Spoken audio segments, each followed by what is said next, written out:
Bonjour à toutes et à tous, bienvenue sur la D17. On se retrouve comme chaque dimanche maintenant pour discuter de ce qu'on a vu, lu, écouté et senti pendant la semaine. Je suis accompagné aujourd'hui de Simon. Bonjour Simon. Salut. Et de Melaine. Salut Melaine. Salut.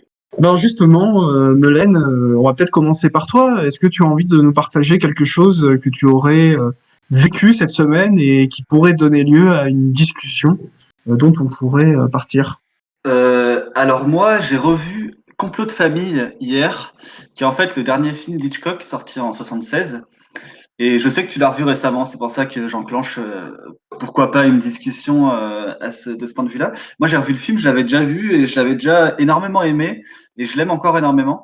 Et en fait, c'est un film d'Hitchcock qui globalement est considéré comme mineur ou sympa mais sans plus, etc. Moi, je trouve que c'est un excellent film et je le mettrais volontiers parmi les meilleurs Hitchcock, à vrai dire. Mais en même temps, c'est pas le Hitchcock le plus Hitchcockien au sens où on l'entend habituellement, et je pense que c'est aussi pour ça qu'il est peut-être moins apprécié.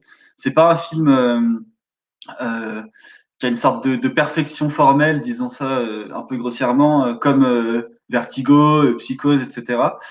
C'est son dernier film en 76 et il est très relâché, il est très un peu par-dessus la jambe, un peu je m'en foutiste, assez nonchalant et en même temps très très bien raconté. Enfin moi je trouve le film extrêmement prenant et c'est je pense un des films les plus divertissants que je connaisse au sens du plaisir immédiat en regardant le film, disons. Et voilà, je sais pas si vous avez des choses à dire par rapport à ce film. Il me semble que toi Simon tu ne l'as pas vu. Non, effectivement, moi, je l'ai pas vu. Moi, le dernier film, enfin, dans la dernière partie de carrière d'Hitchcock que j'ai vu, c'est seulement Frenzy.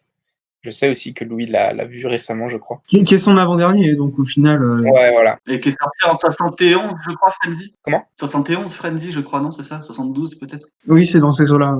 Après, Frenzy, moi, je trouve qu'il a, ce même statut un peu dont tu parles, de alors c'est assez différent parce que c'est pas non plus un film, trop léger.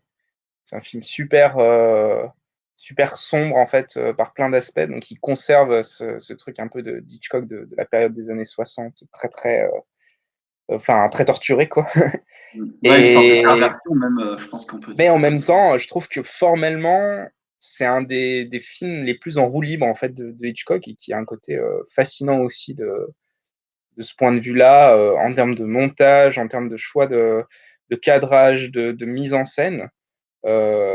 C'est un film, très jusqu'au boutiste et même bien plus que beaucoup de ces films qui pourraient être classés dans cette catégorie. Je pense à Psychose, qui est un des films aussi, formellement peut-être les plus jusqu'au boutiste d'Hitchcock, mais là, Frenzy, il y a quelque chose.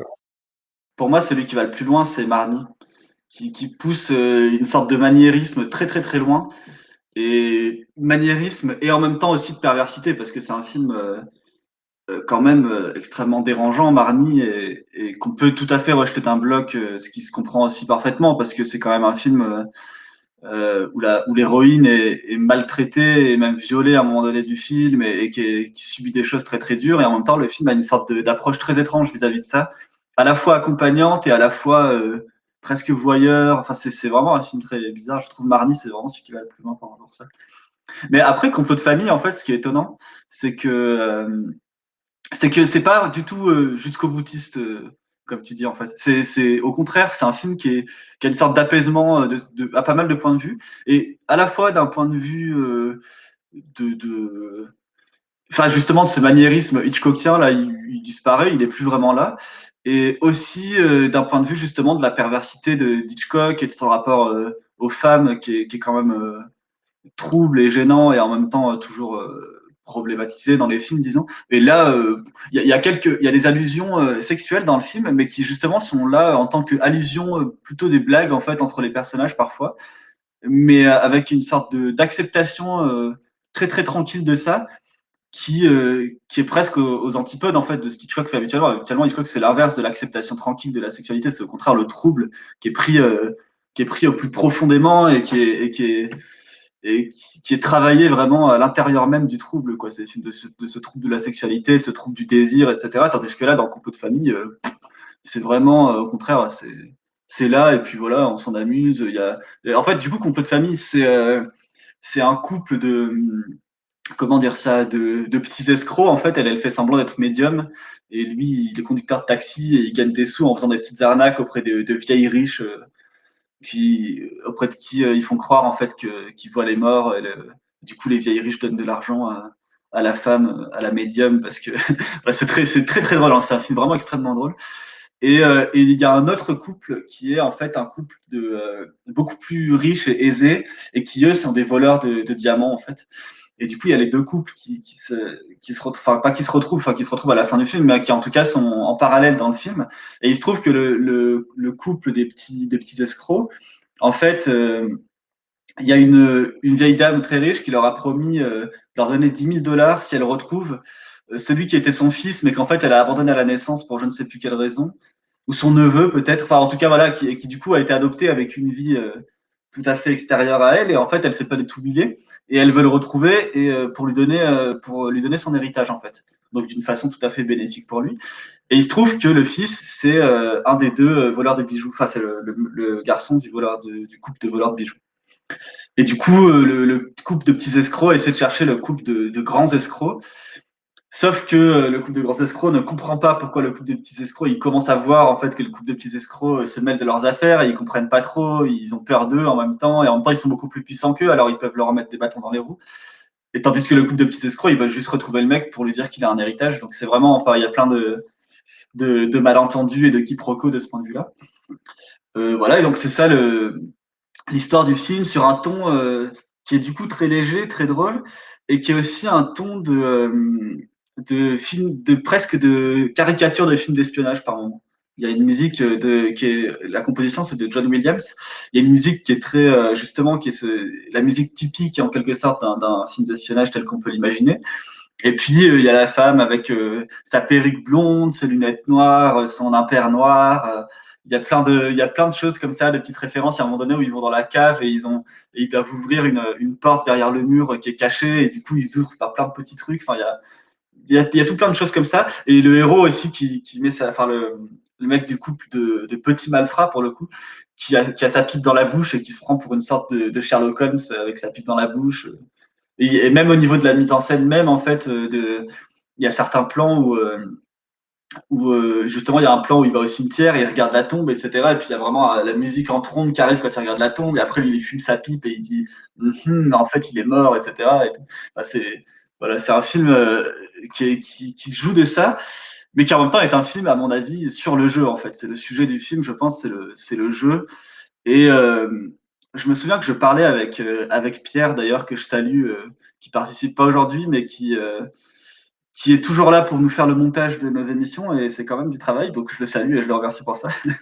Mais du coup, je parlais avec Pierre, je me souviens, à propos de films de Rivette, on parlait de la curiosité, de l'importance chez lui de la curiosité.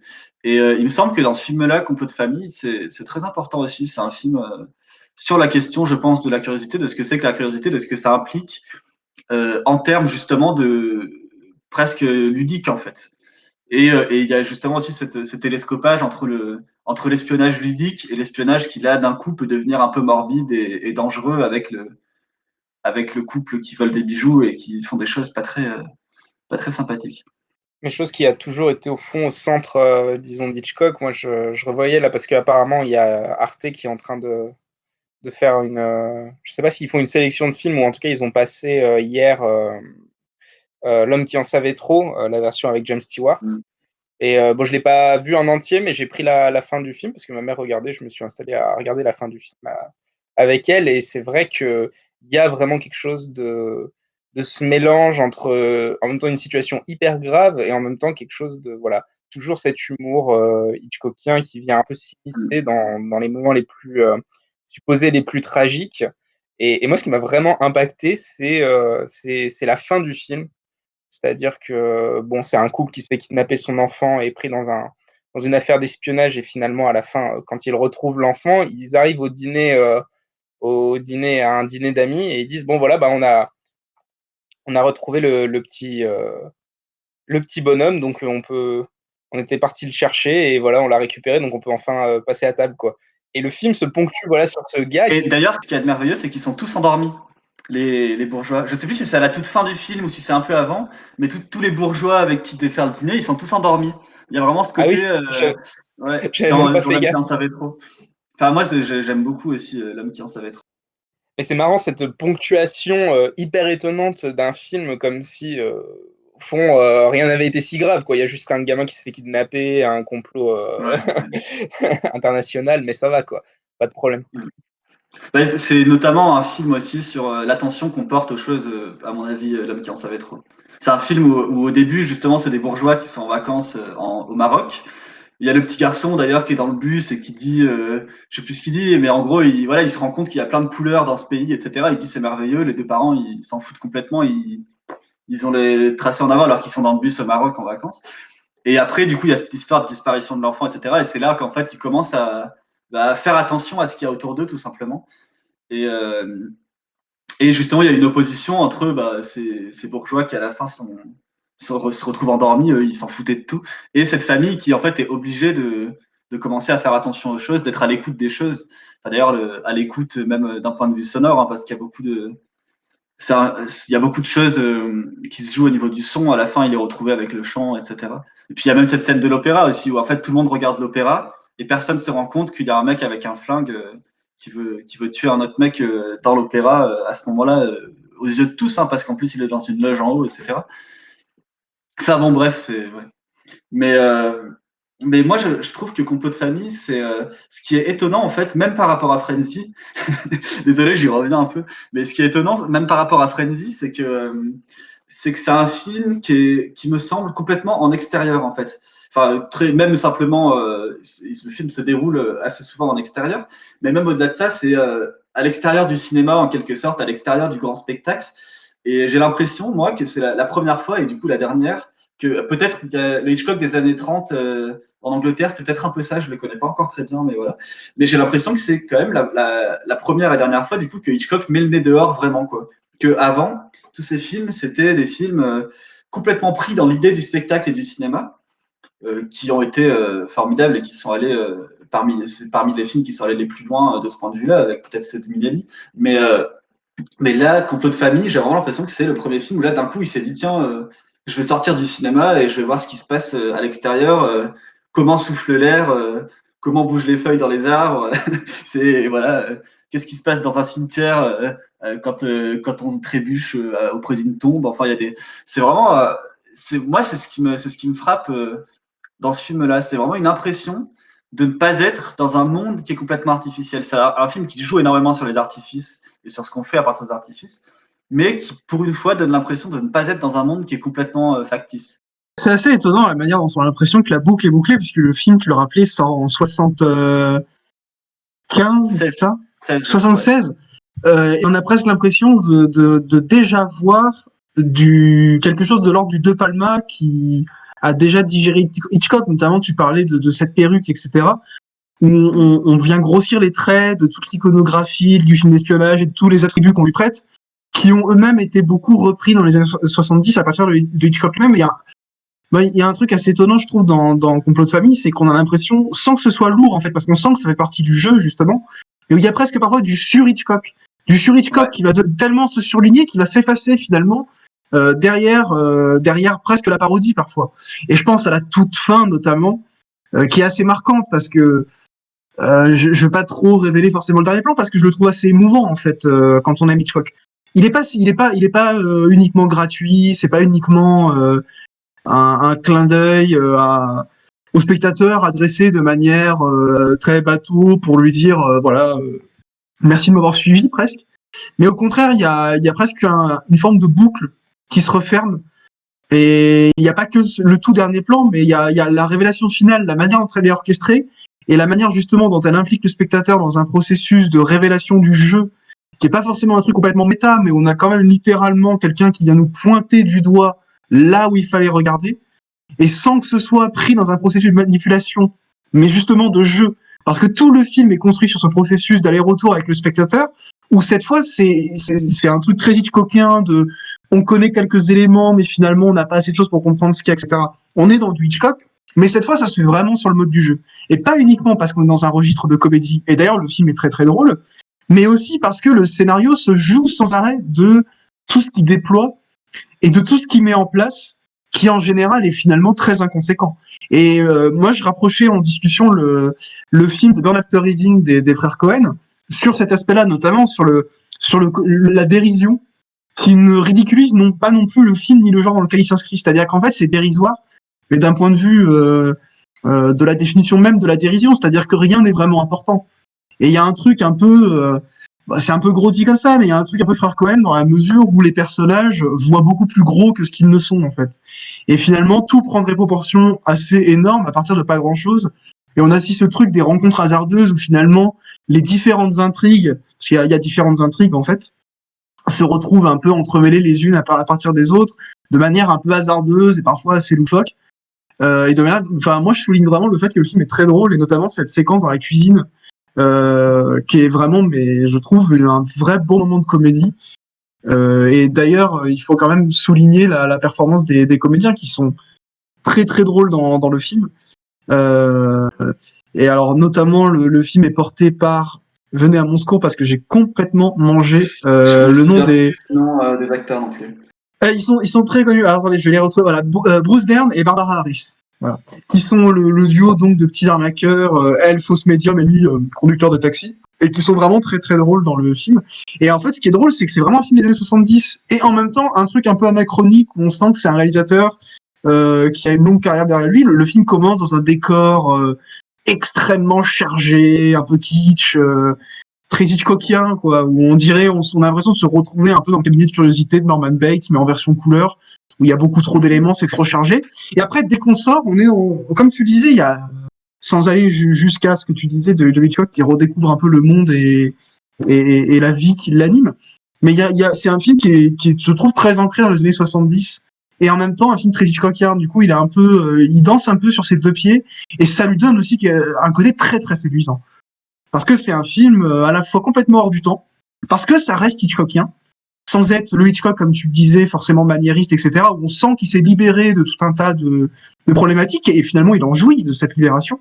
Et en même temps, on est dans un film d'espionnage des années 70, époque où on a beaucoup pris de recul sur le genre, etc., mais sans que ça tombe dans le cynisme. Et ça reste un film d'espionnage, parce que l'intrigue, comme tu disais, est très bien faite, et je trouve même le film admirablement bien écrit, et les intrigues s'entremêlent parfaitement. Les comédiens sont formidables et l'intrigue est très crédible au final. Enfin, cette histoire de diamants, etc., ouais, elle finit par être assez prenante. Et surtout, il y a une interrogation sur le destin des personnages et la manière dont ils vont s'entremêler justement dans ces différentes problématiques qui sont d'abord des trucs très égoïstes, parce qu'ils sont tous très égoïstes dans ce film, et finalement leur égoïsme les amène à être obligés de se retrouver et à faire avec l'autre. Ils n'ont pas le choix, ils se retrouvent empêtrés dans leurs propres histoires avec l'histoire des autres. Ils se retrouvent embarrassés de toutes les multitudes de problématiques que le film a posées pour chaque personnage. Et à la fin, ils se retrouvent un peu tous ensemble dans la merde. Donc, je trouve le film effectivement assez passionnant pour ça. Et en plus, je reviens juste sur ce que tu disais, sur le fait que tu trouvais le film très divertissant. C'est drôle parce que l'affiche, aussi bien américaine que française, avait cette catchphrase qui disait un film de Hitchcock diaboliquement divertissant. Donc le film a même été plus ou moins imaginé à propos de cette idée d'amusement. On va voir le film pour s'amuser et pour vivre un truc assez trépidant.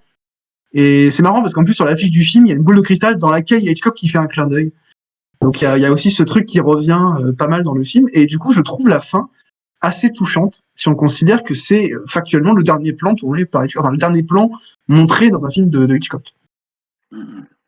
Et puis, par rapport aux frères Cohen et à Burn After Reading, c'est vrai que la comparaison me semble juste, même si je mettrais une différence, c'est que dans ce film-là, le spectateur a forcément un temps d'avance sur les personnages, parce que ça, c'est un truc récurrent d'Hitchcock, c'est l'idée même en fait du suspense, c'est cette idée enfin, c'est pas que ça, mais il y a cette idée toujours que le spectateur a un temps d'avance, mais pour autant, c'est pas aux dépens du personnage. Tandis que chez les frères Cohen, j'ai toujours l'impression qu'il y a toujours une pointe de cynisme, ou en tout cas une sorte de petite condescendance vis-à-vis des personnages desquels on se moque. Là, on peut rire des personnages, et pour autant, ils sont extrêmement attachants, et il y a quelque chose qui se passe avec eux aussi, en fait. On rit de eux, mais il y a quelque chose aussi avec eux, vraiment avec eux, qui conduisent quelque chose, ils nous accompagnent dans quelque chose. Et ça, je trouve que c'est quand même une différence, même qui me semble même fondamentale vis-à-vis des frères Cohen, parce que, aussi parce que j'aime pas trop les frères Cohen, même si Burn After Reading, ça va encore, mais voilà. Mais Ouais, et par rapport à De Palma, justement, ce qui me semble aussi étonnant, c'est que je suis d'accord avec toi sur ce que tu dis, sur cette idée de sur-Hitchcock presque. Et en même temps, ce qui est étonnant, c'est que De Palma, faisant ça, il y avait quelque chose de l'ordre d'une obsession du cinéma qui ne pouvait qui ne pouvait se résorber en quelque sorte. Il y a cette idée de Palma très prégnante chez lui, c'est tout n'est que mensonge en quelque sorte. Il y a vraiment cette idée il y a une sorte de croyance impossible chez De Palma, j'ai l'impression. Tandis que là, il suffit de voir la fin qui est presque à double tranchant de ce point de vue-là. Il y a une sorte, justement, il y a la croyance possible, même en le mensonge, en quelque sorte. Et je trouve que c'est une vraie différence, déjà de ce point de vue-là. Et puis aussi, parce que par rapport à, justement, au relâchement vis-à-vis du cinéma dont je parlais tout à l'heure, qui, qui me semble quand même important dans ce film. Et du coup, ça donne presque ça pourrait donner l'impression, en quelque sorte, que Hitchcock, enfin, ça, je délire en disant ça, hein, mais j'en sais rien du tout, hein, mais ça pourrait donner l'impression qu'Hitchcock a vu quelques films de Palma déjà, je sais plus lesquels il avait sortis en 76, mais ça peut donner l'impression qu'il en avait déjà vu et qu'il s'est dit tiens, je vais faire un film en réponse, en quelque sorte. Et voilà, ça c'est un film qui peut être méta entre guillemets, et voilà, tout en étant beaucoup plus tranquille en fait vis-à-vis de cette idée du cinéma et de l'obsession du cinéma. C'est marrant parce que Obsession de Palma sort en 76 et c'est presque un film plus ringard que Complot de famille en fait. Ah oui, oui, complètement, je trouve. Ouais. Alors pour revenir juste sur Frenzy et plus largement sur la fin de la carrière de Hitchcock, il faut quand même rappeler que dans Frenzy, il y a beaucoup d'humour aussi. Et il y a quand même une séquence de comédie, très très jusqu'au boutiste justement, moi je la trouve presque dérangeante, où il y a un cadavre dans un sac à patates et où le tueur, pour une raison que je révélerai pas ici, essaye de se dépêtrer avec ce cadavre et il se retrouve avec une bouche, il y a un truc vraiment presque burlesque, quoi. Qui donne ce ton très étrange à Frenzy où on sent qu'il s'est dédouané et libéré de plein de choses. Et le film est très violent, et vous parliez des pulsions, etc. Et plus que des pulsions de ce trouble qui chez Hitchcock va alimenter beaucoup les personnages, etc. Moi j'ai l'impression que Frenzy c'est quand même un des points culminants de tout ça quand même. Où là il y a une espèce de symbiose absolue entre... Parce que là c'est une des premières fois peut-être dans Frenzy en plus où il parle explicitement de troubles sexuels. Où le personnage a cette caractéristique d'avoir ce trouble sexuel qui va être le point de départ pour les enquêteurs pour mener l'enquête, tout simplement. C'est-à-dire que le point de départ des enquêteurs pour retrouver la trace de ce tueur, c'est la découverte de quelqu'un qui a une déviance sexuelle qui permet de rapprocher la nature même des meurtres et la manière dont ils sont perpétrés à ce trouble qu'a le personnage. Donc Frenzy, c'est un film qui est très étonnant pour ça. Je me pose la question de est-ce que s'il avait pu être libéré de la censure plus tard, parce qu'il faut rappeler qu'il fait le film en Angleterre, à une époque où la censure est beaucoup plus légère qu'avant, on va dire. Et le film s'ouvre quand même sur un cadavre nu, dont on nous explique en plus qu'il a récemment été violé, qui s'échoue, qui est dans l'eau en fait, et qui s'échoue sur une berge. Et c'est une image qui est très très choquante. Le corps nu, etc. Laissé à l'abandon sur l'eau. Il y a une image qui est très crue. Et le film, je trouve, garde cette tonalité à peu près tout du long, et même quand il est dans son versant plus comique, on va dire, garde cette dimension extrêmement dérangeante, et où j'ai l'impression qu'il y a quelque chose de culminant, en fait. Et c'est marrant qu'il passe de Frenzy à Complot de famille, qui sont de ces deux derniers films, et qui sont en quelque sorte deux points culminants, en fait, de sa carrière. D'ailleurs, je me pose la question, et j'ai pas du tout recherché pour l'occasion, c'est une question ouverte pour les auditeurs éventuellement. Est-ce qu'il avait d'autres projets après concrètement après Complot de famille, parce que je sais qu'il était très malade. Le tournage de Complot de famille avait été arrêté un temps à cause d'un problème cardiaque qu'avait eu Hitchcock. Mais je sais qu'il y avait Kaleidoscope ou des choses comme ça, mais est-ce que c'était un projet qui datait un peu d'avant, etc. Je sais pas, parce que je trouve que c'est assez cohérent de terminer sur Complot de famille en quelque sorte. Après, bon, ça c'est un peu la vision autoriste, on aime bien voir quelque chose de logique, d'absolument calculé. Mais le dernier plan, je le trouve touchant aussi pour ça, quoi. Oui, voilà, c'est facile et en même temps c'est vrai que le dernier plan ça fait vraiment voilà la fin. Enfin voilà, c'est tout à fait le dernier plan qu'on pourrait imaginer presque symboliser la carrière d'Hitchcock. Mais c'est vrai que c'est facile de le dire et en même temps c'est un peu le cas quand même, on peut le dire, je pense. Tu disais Simon, tu avais une idée non Ouais, apparemment il aurait eu d'autres projets ensuite. Je suis juste sur sa page Wikipédia, mais apparemment, Du il journalisme de avait un autre qualité. projet. Ouais, ça ça. Mais c'est très bien Wikipédia. Mais voilà, donc apparemment, il aurait eu d'autres projets après, et du coup, à se demander, oui, effectivement, vis-à-vis de la censure et vis-à-vis du ton qu'il aurait pu aborder, est-ce qu'il aurait continué dans quelque chose de Mais plus déjà, léger? dans Le Rideau déchiré, déjà, je sais plus en quelle année, 67, je crois, je sais pas si vous l'avez vu, mais il y a une scène, c'est Le Rideau déchiré, c'est un film avec Paul Newman. Je l'ai vu il y a un petit moment, hein, je me souviens pas très bien, mais je me souviens en tout cas d'une scène qui est quand même particulièrement marquante, où il y a il y a deux personnages qui se battent dans une maison pendant super longtemps. La scène est presque, il y a un côté burlesque, ils se battent, ils se cognent de partout, il y a vraiment une présence physique très forte. Et en même temps, et du coup, la scène a un côté drôle, et en même temps, elle est ultra glauque parce qu'en fait, ils finissent par se battre à mort. Et il y a une tête qui est coincée dans un four et ça dure comme ça super longtemps jusqu'à ce que le mec meure. Et c'est hyper glauque. Et en même temps, la scène est traitée sous un ton un petit peu humoristique. Enfin, il y a quelque chose il y a un décalage qui est vraiment très très bizarre. Mais de toute façon, Hitchcock, je pense que il y a toujours eu plus ou moins ça. Mais qui a tué Harry, c'est vraiment toute l'idée. C'est voilà, il y a plein de personnages dans un petit village. Ça tourne autour de la mort d'un personnage et tout le monde trouve le cadavre à la suite, tout le monde se demande d'où il vient, etc. Et c'est une franche comédie et à partir d'un truc, une comédie noire comme on dit quoi. Et d'ailleurs, Même mais son qui a tué ton, hein, Harry, qui fonctionne. il y a un côté complot de famille aussi, mais sauf que voilà, il y a toujours cette différence que mais qui a tué Harry, ça va être dans un village avec des couleurs magnifiques, de feuilles d'extérieur, etc. Il y a quand même une impression je trouve, de toc. Enfin, je sais pas si vous avez vu, mais qui a tué Harry. Moi, j'ai l'impression que c'est un village en toc, quoi, un village de décor. Le film est super, hein, c'est pas un jugement de valeur, mais c'est vrai que du coup, il y a ce déplacement par rapport à Complot de famille où vraiment, enfin, je me répète, mais cette idée de sortir, de prendre l'air du dehors, je la trouve très forte et dans le film. Enfin, vraiment, c'est quelque chose qui me donne cette impression assez immédiatement dans Complot de famille, quoi. Voilà. Après, on peut parler d'autre chose que Hitchcock, si vous voulez. Bah, moi, je me posais du coup enfin, je me posais pas la question, mais ça me rappelait un sujet qu'on avait rapidement évoqué entre nous. Je sais même pas si c'était dans une émission ou pas, de cette tendance de certains cinéastes à alléger leur cinéma avec le temps. Et je me souviens de cet exemple qui avait été, pas qui m'avait sauté au visage au moment du décès de Alain Resnais et quand les Cahiers du cinéma avaient publié un numéro en son hommage, où quelqu'un avait mis en avant le fait qu'il y avait ce processus assez étonnant, enfin qui n'est pas forcément un processus d'ailleurs, mais où on ne peut qu'observer qu'Alain Resnais commence sa carrière avec Nuit et brouillard, Hiroshima mon amour et termine avec Aimer, boire et chanter. Et rien que les titres sont très évocateurs de ce parcours qu'ont suivi les films. Et puis après, je pensais à d'autres, des cinéastes qu'on aime bien et dont on a déjà discuté, mais Otto Preminger par exemple, dont c'est plutôt le cas. Et même d'une certaine manière des cinéastes qui étaient déjà dans la comédie, mais qui ont fait des comédies, moi je trouve de plus en plus légères d'une certaine manière. Et je pense même à Billy Wilder dont les derniers films sont vraiment très légers, voire même parfois ces derniers films sont presque feignants d'une certaine manière. Euh, je sais pas, je m'interrogeais sur ce processus que je ne prêtais pas forcément à Hitchcock jusqu'à voir ces derniers films, mais c'est vrai que tu le disais très bien, quand on met en face à face cette obsession de la perfection sur certains films et Complot de famille, qui n'est pas du tout un film mal fait, au contraire, on a beaucoup aimé, et c'est même pas un film mineur en fait. C'est absolument pas ce qu'on dit. Et d'ailleurs, un film léger n'est pas forcément un film mineur, etc.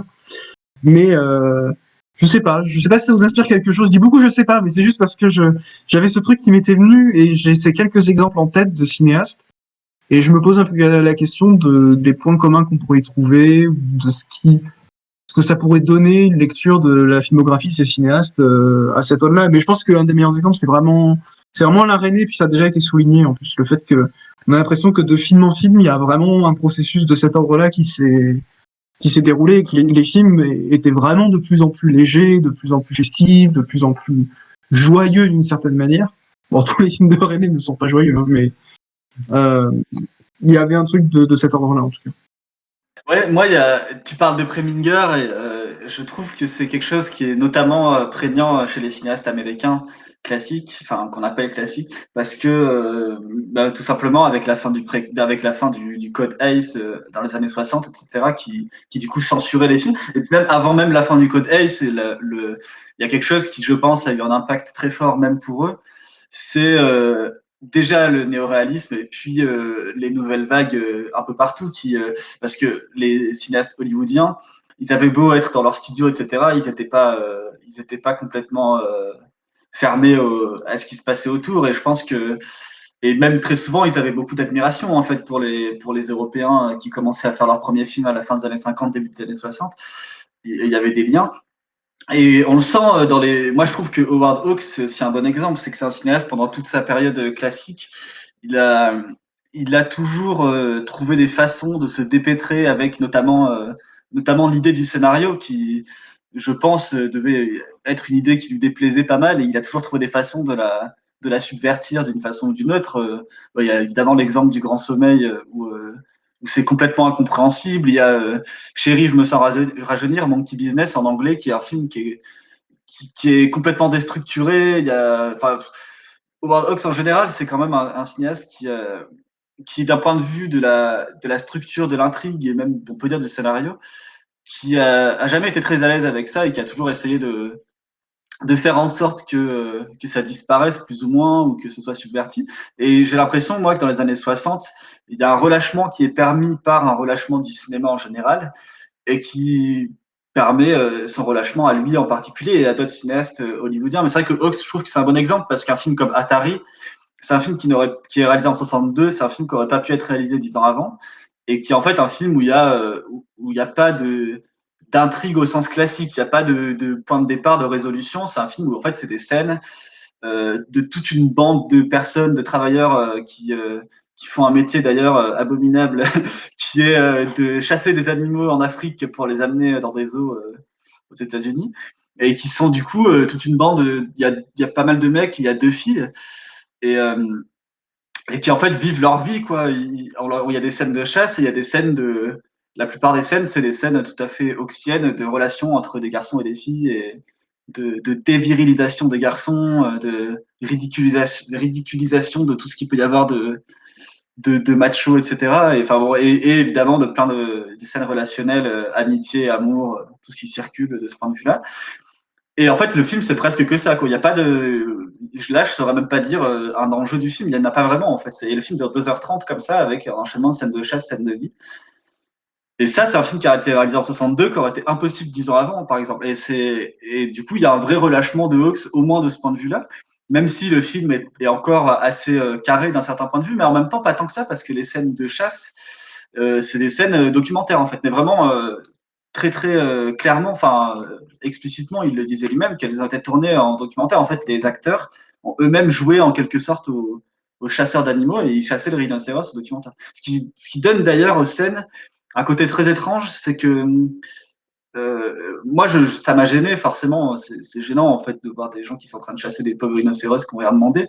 Et en même temps, elles sont filmées tellement sèchement et directement qu'il y a une sorte presque de neutralité et qu'en fait, le film n'empêche pas du tout la gêne vis-à-vis de ça. Enfin bon, ça c'est une autre question après, mais je le précisais pour nos auditeurs parce que bon après aussi parce que c'est un de mes films préférés, mais pour autant je vais pas le défendre. Je vais pas défendre le, le métier que font ces gens que je réprouve absolument. Mais disons que même les scènes de chasse des animaux me semblent en fait filmées d'une telle façon qu'on peut très bien, en tant que spectateur, on a l'entière liberté de se dire que ces scènes-là sont gênantes et qu'on est contre, quoi. Et le film a pas de complaisance vis-à-vis de ça, il le montre sèchement. Ce qui est d'ailleurs assez étonnant parce que je pense que Hawks, faisant ce film, et même les acteurs, avaient en tout cas dans l'idée une certaine. Enfin, ils étaient tout à fait favorables à ce qui se passait, quoi. Mais bon, bref. Et en tout cas, voilà, il y a ça. Il y a John Ford aussi qui. Alors certes, il a fait des films comme Frontières chinoises ou Les Cheyennes, qui sont, quoi que Les Cheyennes encore là, qui sont un minimum des films bien faits au sens classique à nouveau. Et en même temps, il a fait des films comme Les Deux Cavaliers, où tu as quand même un plan séquence avec 2 acteurs qui discutent sur une bûche au bord de la rivière pendant peut-être 10 minutes. Richard Widmark et James Stewart discutent sur une bûche au bord de la rivière et il n'y a rien d'autre que ça. C'est vraiment. Et ils discutent sans même. Ils discutent entre eux. Enfin, au début, ils parlent de. Je sais même plus de quoi, mais ils parlent de ce qui est important dans l'intrigue. Et puis, au bout de peut-être d'1 ou 2 minutes, ils commencent à parler d'autre chose. Et c'est. Il me semble que la scène est improvisée. En tout cas, elle dure très longtemps. Et, voilà. Et ça, c'est pareil. Le film date de 61, je crois. Et c'est pareil, ça aurait été impossible de faire ça 10 ans avant, mais il y a une sorte de relâchement ou d'affaissement des réalisateurs qui est assez impressionnante.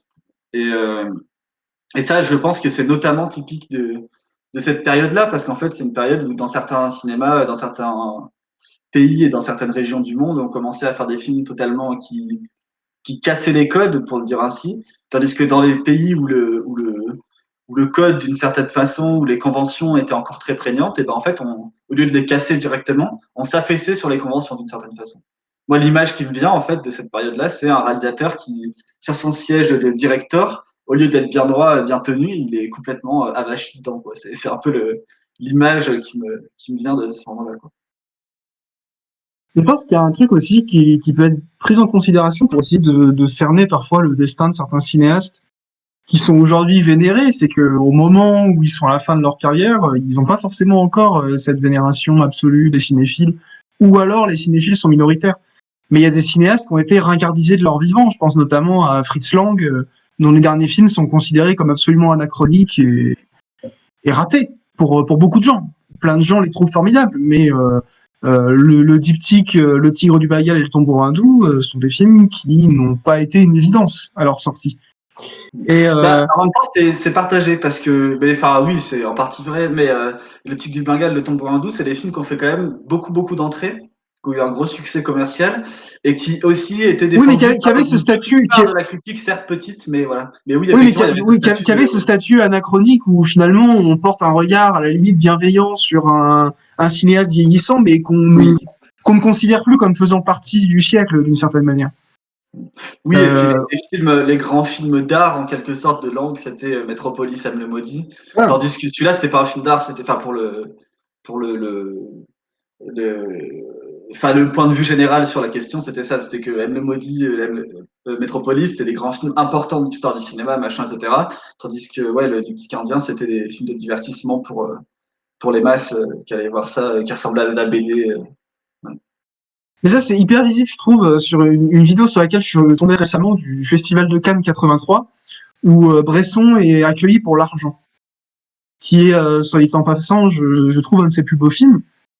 Et il est hué. C'est-à-dire que le film est très mal reçu à Cannes. Bon, c'est Cannes aussi, c'est un climat particulier, mais en 83, Bresson ne jouit absolument pas de l'immunité artistique et autorisante qu'on lui attribue aujourd'hui.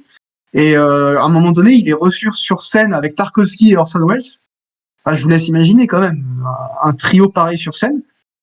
Et je vous invite à voir la vidéo. Vous tapez Tarkovsky, Orson Welles, Bresson, Cannes 83, et Bresson se fait copieusement huer. Mais il se fait huer comme un joueur de foot qui a fait un match de merde et qu'on sort à la 92e et qui se fait huer par un stade entier. C'est extrêmement virulent.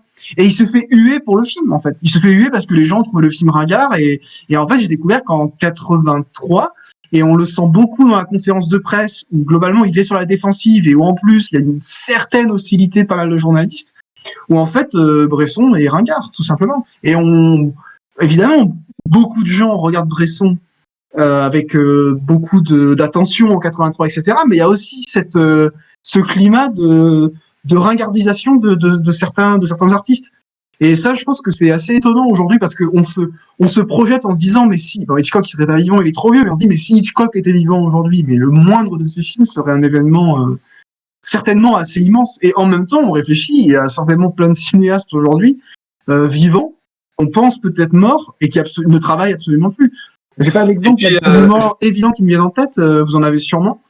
Mais il y a des exemples de cinéastes qui sont aussi considérés par une part de la cinéphilie aujourd'hui comme ringards et qui, enfin, moi, c'est des cinéastes que j'aime pas beaucoup, mais je sais qu'ils sont considérés par une part comme ringards et par d'autre part comme faisant toujours des films tout à fait intéressants, comme De Palma, comme Coppola, même si Coppola, ça fait déjà un moment qu'il a pas fait de film, mais les derniers Coppola, c'était ça aussi, De Palma, Coppola, Argento encore plus. Enfin, c'est des cinéastes comme ça qui ont encore fait des films et leurs derniers films sont considérés comme absolument ringards. Et bon, alors moi, voilà, c'est difficile pour moi d'en parler parce que je sais des cinéastes que j'aime pas, que j'apprécie pas beaucoup, mais je sais qu'il y a aussi toute une part de leurs admirateurs qui dit, mais non, les derniers Argento sont très bien, les derniers De Palma sont très bien, les derniers Coppola sont très bien. Argento moins peut-être, mais il y en a quand même, j'en connais, moi, ouais, je des amis. pour tout l'amour que je porte à De Palma et Argento et pas du tout Coppola, j'arrive pas forcément à les considérer comme Bresson même en son temps. C'est-à-dire que Bresson en 83, c'est déjà une partie du Bresson qu'on a aujourd'hui, c'est-à-dire quelqu'un qui a œuvré de manière assez inédite. Et ça, je suis d'accord, de Palma, etc. C'est des cinéastes très très importants pour beaucoup de personnes et très populaires aussi. Mais je sais pas, j'ai pas le sentiment quand même que même de leur vivant, c'est des cinéastes qui ont la même importance. Et cela dit, c'est vrai que c'est assez étonnant quand on réfléchit 2 secondes de voir que De Palma ne peut plus travailler. En tout cas, qui ne peut plus travailler dans les conditions qui devraient être les siennes. Et Coppola aussi, c'est assez sidérant parce que Coppola, on l'invite dans des festivals, il est accueilli comme un héros, etc. Et il peut plus tourner aujourd'hui. On ne veut plus de ses films. C'est même pas qu'il est fatigué ou autre. Enfin, il est certainement aussi fatigué, mais il a plein de projets sous le coude qu'il ne peut pas faire parce que personne ne veut les produire. Mais aussi tout simplement parce que et finalement, est-ce qu'il n'y a pas quelque chose d'assez démocratique là-dedans? Qu'Hollywood a un certain nombre de règles qui s'appliquent plus ou moins en fonction des personnes, mais malgré tout, quand on enchaîne plusieurs défaites au box-office, plusieurs films qui n'ont pas de succès, qu'on s'appelle Coppola ou non, au bout d'un moment, on veut plus de nous. Donc il y a aussi quelque chose, en quelque sorte, d'assez équitable pour beaucoup de cinéastes. Et finalement, ça explique aussi. Alors Coppola, il y a un truc très volontaire d'avoir aussi plus ou moins. Et puis même De Palma, en fait, c'est des gens qui aussi ont beaucoup de mal eux-mêmes à travailler certainement avec la manière dont Hollywood s'agence aujourd'hui. Mais oui, c'est vrai que peut-être qu'au moment où ils disparaîtront, on espère le plus tard possible, euh, on aura peut-être ce regret quelque part de se rendre compte que c'est des gens qui n'ont pas pu travailler à partir d'un certain moment de leur carrière, en fait. Alors oui, De Palma, il fait Domino et Coppola, il a lui-même revendiqué d'être parti sur un circuit plus indépendant, mais je pense quand il y a une certaine frustration. Coppola, il avait un énorme projet de science-fiction qui lui tenait à cœur depuis des décennies, qu'il a jamais pu faire parce que le film aurait coûté trop cher, personne ne voulait faire. C'était une espèce de métropolis en termes d'ambition, quoi. Et il a jamais pu le faire. Et De Palma, apparemment, Domino s'est fait dans des conditions assez détestables. Domino, c'est son dernier film, qui est sorti quand même en direct ou vidéo en France. Hein. Ouais, il n'est même pas sorti en salle. Ouais, pour De Palma, je trouve ça assez sidérant. Juste pour le nom, je pense que De Palma, ça reste même un tout petit peu vendeur pour une sortie en salle. Mais c'est aussi pour ça qu'il y a plein de réalisateurs qui vont se carapater ailleurs. Hein. Je pense qu'un mec comme Verhoeven, qui aujourd'hui qui rentre dans la catégorie des papilles encore vénères à faire des films, il vient en France aussi pour ça, quoi. Enfin, il y a beaucoup de réalisateurs comme ça. Et d'ailleurs, c'est marrant parce que ça donne des statuts assez particuliers. Verhoeven, par exemple, on a presque, comme on a bien aimé jusque-là, classé sa filmographie en nationalité, la période hollandaise, la période américaine. Là, il va avoir une période française qui va bien compléter le tableau auteuriste qu'on pourra lui faire. Mais c'est par exemple le cas d'un mec comme Clint Eastwood, hein, qui continue de faire des films encore maintenant. Bon, qui a toujours eu ce statut ultra privilégié quand même. Hein. Eastwood, je crois que c'est le seul mec à Hollywood qui a automatiquement le director's cut de ses films. Donc n'importe quel réalisateur doit monnayer pour l'avoir, mais lui, il l'a. Après Eastwood, tu parlais du succès tout à l'heure, de l'équité, etc. C'est aussi un des réalisateurs qui a le plus qui a un très grand succès commercial très souvent en fait. Donc ça joue aussi Et quoi. pourtant, Je veux dire, aujourd'hui, il American est Sniper, beaucoup c'était plus un énorme controversé succès. qu'il y a Sully, 10 c'était un ans, très quoi. grand succès. Ouais, ouais, pour certains Peut-être ça pas arrive, aujourd'hui. ça arrive, mais quand On même. veut lui donner quand même cette image un peu de papy, quoi, en train de continuer à faire ses petits films, tout ça, même le statut politique ayant pris enfin, disons, ces décisions politiques extra-cinématographiques ayant été ce qu'elles étaient, les gens ont sans doute tendance à le rabattre un peu là-dessus. Alors que, par exemple, il y a 10 ans, quand il faisait les mélodrames à la Million Dollar Baby et tout, on, on admettait vraiment une sorte de génie, quoi. Enfin, il était vraiment porté au nu. Je pense que c'est beaucoup moins le cas aujourd'hui, même si les films fonctionnent effectivement économiquement. Dans son statut, dans sa reconnaissance, disons, en tant que cinéaste, il y a eu quand même une baisse ces dernières années. Ouais, C'est mais très ça reste récent au-delà des assez. considérations Son statut, politiques. son statut reste exceptionnel. Je veux dire, il sort Ouais, un il reste film très par an. privilégié. Ouais. Et à chaque fois, c'est quand même un petit événement. Je veux dire, c'est le truc dont tous les médias parlent, les médias au moins cinéma. Et chaque Clint Eastwood est un petit événement et la sortie, elle est quand même assez accompagnée. Et c'est une fois par an. Ces 5 derniers films, American Sniper, Sully, le 15h17 pour Paris, La Mule et Richard Jewell, il n'y a que le 15h17 pour Paris qui n'a pas eu un succès. Les autres ont eu un grand succès commercial. Je parle là simplement commercial, mais même critique, globalement, ça va. Enfin, à part le 15h17 pour Paris, du coup, qui a beaucoup divisé, même s'il a ses grands adorateurs aussi, mais globalement. American Sniper quand même aussi a Oui, c'est vrai, a American énormément Sniper a divisé. divisé, ouais, pour des problèmes idéologiques, ouais. Ouais. Mais c'est vrai que ces questions idéologiques et politiques pour Eastwood, ça l'a toujours suivi, hein. Enfin, moi, j'écoutais assez récemment une émission, un microfilm, du coup, une émission de radio entre Serge Danet et Noël Simsolo en 89, je crois, où il parlait d'un livre en fait que sortait Simsolo sur Clint Eastwood. Et c'était au moment de la sortie de Chasseur blanc, cœur noir. Et en fait, il disait à ce moment-là, c'est assez marrant, et du coup, il disait qu'au début de sa carrière, évidemment, il avait cette image du mec extrême droite facho parce qu'il jouait Inspecteur Harry, qui était un facho. En fait, on le confondait en quelque sorte avec son personnage. Et à partir du moment où il est devenu réalisateur, à ce moment-là où il parlait en 89, il disait qu'en Europe, on avait l'image d'un cinéaste américain de gauche. Il le disait franchement, moi ça m'a étonné parce que je savais qu'il y avait plus ou moins de retournement, mais je savais que c'était plutôt.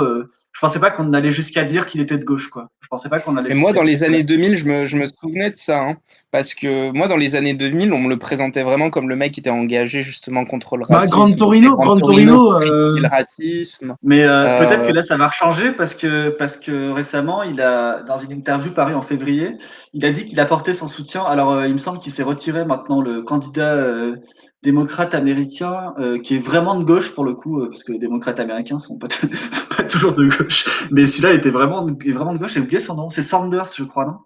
Je crois que c'est Bernie ça. Sanders? Ouais, c'est ça, Bernie Sanders. Et bah, Eastwood, dans une interview, a dit qu'il le soutenait lui. Et donc peut-être que son statut va rechanger. C'est drôle parce qu'il donne très peu d'interviews où il parle de ça. Et j'ai l'impression que ça. Si, Il avait il soutenu y avait, Trump et à partir de là, on avait dit ouais, il soutient Trump et du coup, on avait voulu coller une image cinéma de droite. Après, il y a aussi ces films qui sont dans une forme d'ambivalence parfois vis-à-vis de ça. Mais... Ouais, médiatiquement, il y a quand même son adhésion très très médiatisée à la NRA qui pendant des années a pas mal, je pense, fait du mal à la vision qu'on a de lui parce que enfin, il participait aux meetings et c'était presque pas forcément un porte-parole, mais c'était une des figures des gens d'Hollywood, comme Charlton Heston par exemple, très connus, qui affichaient leur appartenance à la NRA avec beaucoup de ferveur. Et ça, c'est mal perçu, notamment à l'étranger, aux États-Unis, je sais pas trop, mais c'est vrai qu'en Europe, la NRA, c'est vu comme un truc de droite, voire de gros fachos, réac, de manière assez unilatérale. Moi, j'avoue que je connais pas tous mais Eastwood, je les. pense qu'il a un statut vraiment particulier par rapport à d'autres personnes dont l'orientation politique est bien connue, même par exemple par rapport aux acteurs. Je pense à des mecs comme John Wayne et tout. J'ai l'impression que Eastwood, ça lui porte préjudice, ce qui n'a pas toujours été le cas en fait des gens qui ont été très ouvertement de droite à Hollywood. Ça lui porte Bah, après, préjudice pareil, aujourd'hui aussi, je ouais, et puis pense, ça lui beaucoup. porte préjudice vis-à-vis de quoi aussi? Parce qu'en fait, c'est vis-à-vis d'une partie de la critique, mais qui finalement est assez minoritaire et n'a pas trop de pouvoir. Parce que, comme on le disait tout à l'heure, il continue à faire un film par an, il a beaucoup de succès, on lui donne des sous, et même une partie de la critique l'admire toujours. A raison, à mon avis, parce que ses films sont très beaux, je trouve. Mais ces derniers, en tout cas. Tiens, comme par hasard, on a fait un magnifique podcast sur Richard Jewell, vous pouvez aller Sur écouter. Richard Jewell, notre première émission. Mais oui. Parce qu'on on fait comme si on n'avait jamais parlé d'Eastwood, alors qu'en Oui, fait, on a oui, déjà alors parlé on a parlé, bah, d'Eastwood. c'est vrai qu'on a parlé du film, en fait, mais assez peu Oui, d'Eastwood en général. ouais, tout à fait. Oui, c'est vrai qu'on est. En plus, il me semble qu'on est tous pas mal intéressés par Eastwood, par les films évidemment, puis aussi son statut qui est quand même hyper singulier aujourd'hui.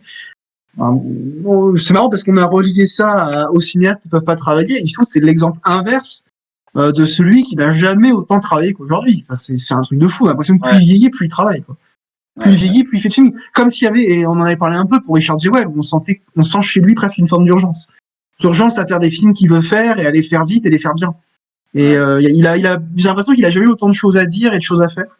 Mais moi, ça me fascine ces réalisateurs qui vont qui même encore maintenant, hyper âgés, continuent de faire des films, et souvent des films, je sais pas si plus personnels en fait, forcément, mais des fois très jusqu'au boutiste justement en fin de carrière. Cette libération, on parlait peut-être des réalisateurs qui se qui baissaient en termes de sérieux, on va dire, dans les films qu'ils font en fin de carrière. Ben, en fait, il y a aussi toute une branche de réalisateurs qui augmentent leur sérieux presque en fin de carrière. Mais ouais, mais Eastwood, ce qui est étonnant vis-à-vis de ça, c'est qu'il n'est pas dans ce relâchement de fin de carrière de Hawks ou Ford, etc. Que d'ailleurs, je précise, j'ai peut-être pas dit tout à l'heure, mais que moi, en tout cas, j'aime beaucoup quand même. En fait, c'est pas un jugement de valeur de dire qu'ils se sont relâchés. Justement, je trouve que un film comme la scène dont je parlais tout à l'heure des deux cavaliers qui durent 10 minutes en plan séquence où les deux parlent sur une bûche, je l'adore cette scène. Je la trouve extraordinaire. De voir Richard Widmark et James Stewart, c'est un bonheur absolu de les voir discuter comme deux vieux potes sur une bûche au bord d'une rivière. Mais du coup, pas Hitchcock, Eastwood, ce qui est étonnant, c'est qu'il n'est pas dans ce relâchement-là, mais pour autant, il y a quand même quelque chose de... c'est pas non plus du... Enfin, on en parlait un petit peu, on essayait d'en parler, c'était peut-être un peu maladroit d'ailleurs, on n'avait pas trop réussi à trouver, peut-être que là on trouvera mieux le chemin pour en parler, mais par rapport au classicisme et à cette façon qu'il a dans ses derniers films, de déjouer quelque chose de cet ordre-là, tout en étant quand même toujours très très serré, très carré. Il n'est pas dans ce relâchement, dans cet affaissement. Tu verras pas un plan séquence de 5 minutes avec juste des acteurs qui causent chez Eastwood. Il est, d'un point de vue narratif, etc., c'est très très serré, etc. Et en même temps, un film comme Sully, c'est pas, qui est sorti en 2016, du coup, c'est pas du tout un film que je trouve classique. C'est un film quand même où il y a qui n'est que un procès et que une scène qui est rejouée sans arrêt de mille et une façons différentes, une scène d'un avion qui atterrit et qui ne peut pas atterrir, mais qui du coup atterrit dans le fleuve et qui est rejoué de mille et une façons et en parallèle avec des scènes de procès. C'est vraiment un film hyper étonnant d'un point de vue de la structure et que j'ai jamais vu de film qui ressemble à ça. Enfin, il y en a sans doute, mais je veux dire, en tout cas, produit par Hollywood, c'est quand même extrêmement étonnant. Le 15h17 pour Paris, encore plus. Enfin, c'est un film sur un événement, du coup, l'attentat du Thalys qui a été déjoué par 3 Américains, et c'est les 3 vrais Américains qui ont joué, les acteurs qui ont joué leur propre rôle. Et pendant tout le film, en fait, il y a une structure assez semblable à celle de Sully, même si encore plus étonnante, parce que, pour le coup, peut-être que c'est le film d'ailleurs le plus relâché de Eastwood, parce qu'en fait, la plupart du film, c'est on les voit faire leurs vacances. Mais des vacances tout à fait banales et entre guillemets insignifiantes, qui mènent à, qui n'ont qui n'ont pas vraiment d'enjeu en fait, même si dans le film il y a des choses disséminées vers lesquelles qui convergeront vers la fin en quelque sorte, mais malgré tout, quand on les voit en boîte de nuit, quand on les voit prendre des selfies, etc., il n'y a pas vraiment d'enjeu narratif fort à ce moment-là, et c'est aussi très étonnant au niveau de la structure. Celui-là vraiment particulièrement. La mule, moi, ce qui m'avait marqué, c'est qu'à chaque fois qu'il y avait un événement très fort qui se passait, c'était toujours dans l'ellipse. La mule, c'est un film qui joue toujours sur le mode mineur, en fait, qui est toujours sur le demi-ton, en quelque sorte. Et dès que quelque chose va vraiment être intense et fort, c'est toujours dans l'ellipse. Il y a notamment un moment marquant où Eastwood se fait menacer par des dealers de drogue. Et, enfin, Eastwood, du coup, acteur, se fait menacer par des dealers de drogue. Et en fait, le plan suivant, on voit qu'il a un gros cocard. Alors, en fait, on les a pas vus le taper ou des trucs comme ça. Enfin, voilà, il y a toujours, enfin, Richard Jewell peut-être moins, mais Ce que tu décris là, c'est ce qu'on pourrait, c'est là où on pourrait dire que effectivement Eastwood est un réalisateur classique. Il n'est pas classique dans le sens Hollywood classique, tout ça. Il est classique dans le sens où il y a vraiment une démarche esthétique de la retenue en fait. Et ouais, mais de cette idée un peu de signifier moins pour faire comprendre plus. Euh, et justement, de ne pas être dans une emphase, à l'inverse, très maniériste et très démonstrative. ouais, mais après dans La Mule, c'est pas seulement ça. Dans La Mule, c'est vraiment, je sais pas, vous l'avez vu La Mule? Ouais, ouais. Parce que à mon avis, c'est pas seulement ça. C'est vraiment quelque chose de quand même d'assez fort dans le film que tout est en mode mineur tout le temps, quoi. C'est pas seulement de la retenue, c'est vraiment une sorte de montrer tout ce qui est au creux à chaque fois de l'événement ou de ce qui importe. C'est toujours montrer ce qui est au creux, ce qui n'importe pas dans ce qui importe en quelque sorte. C'est que c'est quand même une démarche qui va encore plus loin que la simple retenue dans la narration, des choses comme ça, je trouve. Enfin, dans la narration, même dans la retenue tout court.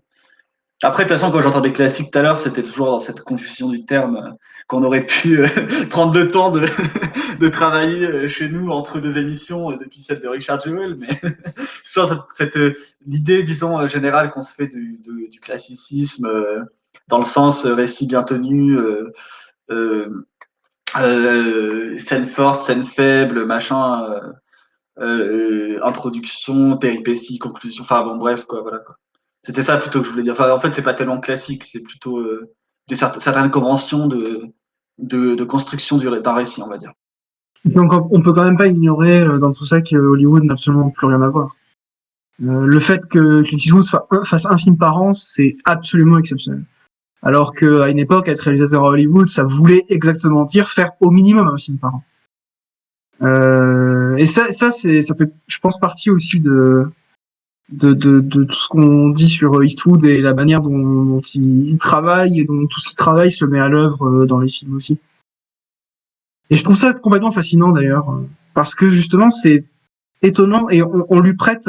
Ça prouve aussi à quel point ça évolue parce que Eastwood, on lui prête une espèce de faculté physique même à faire un film par an, alors que lui, il est peut-être arrivé à la et encore, je veux dire la toute fin de ça, mais même pas parce que dans les années 50, c'est déjà plus le cas, mais pendant longtemps, c'était la norme et le réalisateur était dans un des rouages de cette entreprise générale, etc. Et où on voyait des réalisateurs faire 1, 2, 3, 4 films par an. Je sais même plus. J'ai écouté un microfilm justement récemment. Mais alors, je sais plus. C'était Serge Danel. Je ne sais plus avec qui et je ne sais plus de quel cinéaste il parlait. Mais où ils évoquaient une visite à Hollywood où ils rencontrent un cinéaste au mois de novembre et il en était à son 7e film de l'année. Et il était pas fatigué parce qu'en fait il était dans une routine, il faisait son 7e film. C'était et l'usine, il le faisait quoi. très C'était bien. l'usine en quelque sorte. Mais c'était. Oui, Et voilà, c'est ça. ouais, enfin après c'était aussi parce qu'en fait les réalisateurs ils étaient juste réalisateurs souvent. Ils étaient, enfin pas Oui, tous, mais il y avait souvent cette idée de, c'était une des chaînes un des maillons de la chaîne quoi. En fait ils faisaient leur truc et des fois c'était aussi pour ça que d'ailleurs il y a pas mal de cinéastes de cette époque-là qui sont assez inégaux en fait. L'exemple le plus frappant pour moi, c'est quand même Raoul Walsh, qui est un des cinéastes qui a fait énormément de films, dont certains sont magnifiques et dont d'autres, c'est même pas qu'ils sont mauvais, c'est qu'ils sont pas du tout impliqués en fait. Il y a certains de ces films où tu vois très clairement à l'image qu'en fait c'est des films qui sont moyens, quoi. Que en fait là ça l'intéressait pas de le filmer, il l'a fait pour le métier, enfin parce que c'était son job en fait, il l'a fait pour le job, il était payé pour et il l'a fait. Et puis le film suivant, tu sens que là il y a un scénario, une idée des acteurs qui l'impliquent et là il le filme vraiment et le film est super. Et c'est vrai que du coup on leur filait des scénarios, ils tournaient en 15 jours et puis après hop ils en faisaient un autre. Enfin 15 jours ça dépend, pareil, ça dépend lesquels, mais c'est vrai que c'était une façon de fonctionner courante quoi. mais d'un point de vue très très pratique en fait, ça révèle tout le fonctionnement parce que en fait ce qui fait aussi la singularité de Eastwood, c'est qu'aujourd'hui c'est pratiquement impossible de faire un film par an. D'un point de vue même de la chronologie de la fabrication d'un film. C'est que rien que la phase de pré-production aujourd'hui d'un film hollywoodien entre guillemets dans la moyenne, c'est plus d'1 an. Et donc Eastwood, il est sur un rythme beaucoup plus proche de ça et en plus il scénarise beaucoup de ses films, etc. Alors que comme tu disais à l'époque, un réalisateur, il arrivait, le script était déjà écrit, en général il n'était pas impliqué dedans et lui il tournait en fait. Le réalisateur c'était celui qui était à la phase de tournage. Et puis je pense qu'en fait, même en termes d'énergie et de concentration, je pense qu'il y a quelque chose aujourd'hui de beaucoup plus dispersé en fait. Il y a quelque chose, même simplement d'un point de vue strictement humain, on va dire, on est beaucoup plus dispersé. Il y a énormément de choses qui se passent en même temps. Et du coup, je pense que pour se concentrer sur un tournage, sur un film, sur n'importe quoi d'ailleurs dans la vie, ça demande en fait 4 heures pour ce qu'avant ça pouvait demander 1 heure. Quoi. Je pense que ça Mais aussi, c'est quelque chose qui joue qui joue aussi, je pense. et puis à Hollywood aujourd'hui, beaucoup de cinéastes ou de réalisateurs sont des stars comme les autres en fait. C'est-à-dire ils sont moins connus, mais ils sont invités sur les plateaux télé comme les acteurs. Et en fait, ils ont un peu le même régime de vie. J'en sais rien, je connais pas leur vie privée, mais je veux dire, ils ont un peu le même régime de travail. C'est-à-dire que ils doivent faire la promo du film au même titre que les stars, et donc du coup ils sont impliqués dans le film de A à Z, ce qui fait qu'aujourd'hui, quand t'es réalisateur, même en dehors d'Hollywood d'ailleurs, quand t'es réalisateur, un film c'est entre 3 et 5 ans de ta vie. Alors que Raoul Walsh, un film c'est 2 mois de sa vie si ça se passe mal, quoi. D'ailleurs, c'est drôle, des fois, quand tu vois des interviews de fin de carrière, certains intervieweurs leur parlent de tel ou tel film. Il y a pas mal de réalisateurs américains classiques qui s'en souviennent même pas. Ils se souviennent vite fait du titre, très souvent quand même, surtout quand c'est des films qui ont fait un minimum parler, mais ils sauraient pas redire des trucs du tournage ou des trucs comme ça.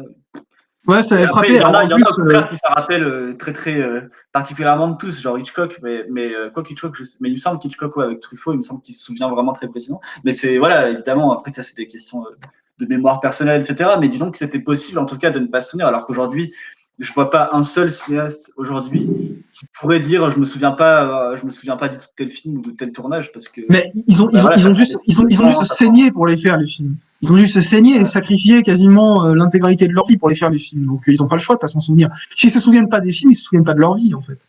Et ils se souviennent pas de tous les sacrifices que ça a impliqué. Pour faire un film aujourd'hui qu'on a à peu près envie de faire, encore plus à Hollywood, il faut tellement de sacrifices que c'est une part absolument essentielle de leur vie. Il y a un truc que disait Godard à la fin des années 70 il était allé à Montréal faire des conférences dans une université, je pense que c'est la seule fois où il a fait ça, enfin plus ou moins des cours. Ça a donné un livre qui s'appelle Introduction à une véritable histoire du cinéma.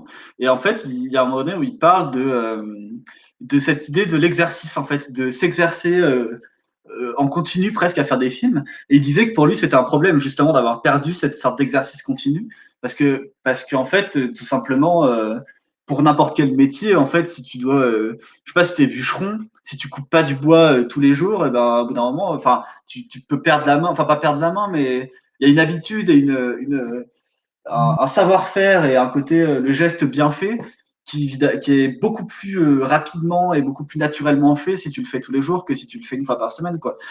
Et Godard disait que c'était, pour lui, il y avait quelque chose de vraiment dommage d'avoir perdu ça dans les années 70, sans pour autant qu'ils disent que, voilà, enfin, beaucoup, c'était le système qui, tout avait, enfin, il n'y avait pas vraiment de moyen de remédier à ça, même si lui, c'est quand même remarquable que Godard, dans les années 80, pour le coup, il a fait un film, voire deux par an, même en comptant les courts-métrages, sans doute même plus. Il filmait presque tout le temps, pour le coup.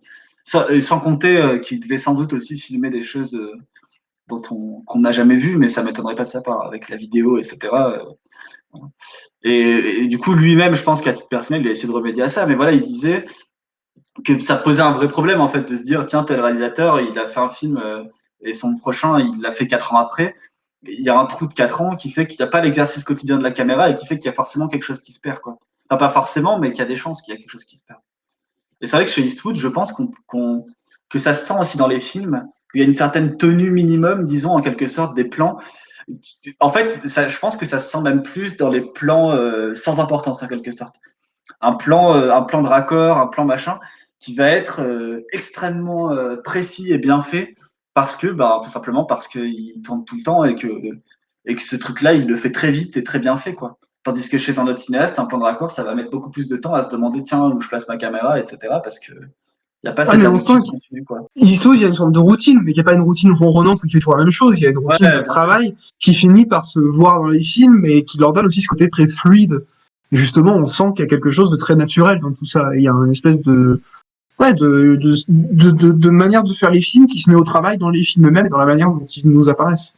Et ça les rend aussi très agréables. Et on sent qu'il y a une grande maîtrise qui est absolument pas écrasante, mais qui est au contraire très mécanique. Ça fait un peu, pas mécanique, mais même fluide, ça fait un peu péjoratif. On a l'impression que les films sont chiants et que c'est toujours la même chose, mais c'est pas du tout le cas. C'est plus qu'on sent une espèce de tranquillité, en fait. Et ce qui donne peut-être aussi au film ce côté parfois et même généralement très réussi chez Eastwood, parce qu'on sent que il s'embarrasse pas, en fait, de tout un tas de questionnements qui pourraient le ralentir et peser bêtement sur le film, mais que il fait ce qu'il a à faire d'une certaine manière, et qu'on sent qu'il y a ce truc très décidé, en fait, très très sûr, mais plutôt de l'ordre de la sérénité. Mm. Est-ce qu'on conclut ou est-ce que vous voulez Ouais, que là... on peut s'arrêter là. C'est peut-être un petit peu plus court que les précédentes émissions, mais pourquoi pas, ouais. Bon, bah, alors, sur ces belles paroles, on a commencé avec Eastwood, notre premier podcast, et finalement on termine celui-ci avec Eastwood. Peut-être qu'il reviendra assez souvent. Qui En n'est tout pas cas, le dernier merci. podcast, hein, pour autant, hein. Non, non, pas du tout, pas du tout. Mais je veux dire, tout ça pour dire que Eastwood nous hante d'une certaine manière. Mais rassurez-vous, on parlera pas tout le temps que de Eastwood. Finalement, on n'en a pas parlé tant que ça jusqu'ici. Dans tous les cas, merci beaucoup de nous avoir écoutés, de nous avoir suivis. Merci Simon. Merci à toi. Et merci Molaine. Bah, merci à toi. Merci Louis. Et en tout cas, c'est pas moi, hein, c'est merci à Delicette, évidemment. On se retrouve de toute manière très très rapidement dans la semaine ou la semaine prochaine. Et d'ici là, je vous souhaite Une bonne une belle semaine. semaine. Voilà. Et on se dit à très bientôt. Salut. Salut. Salut.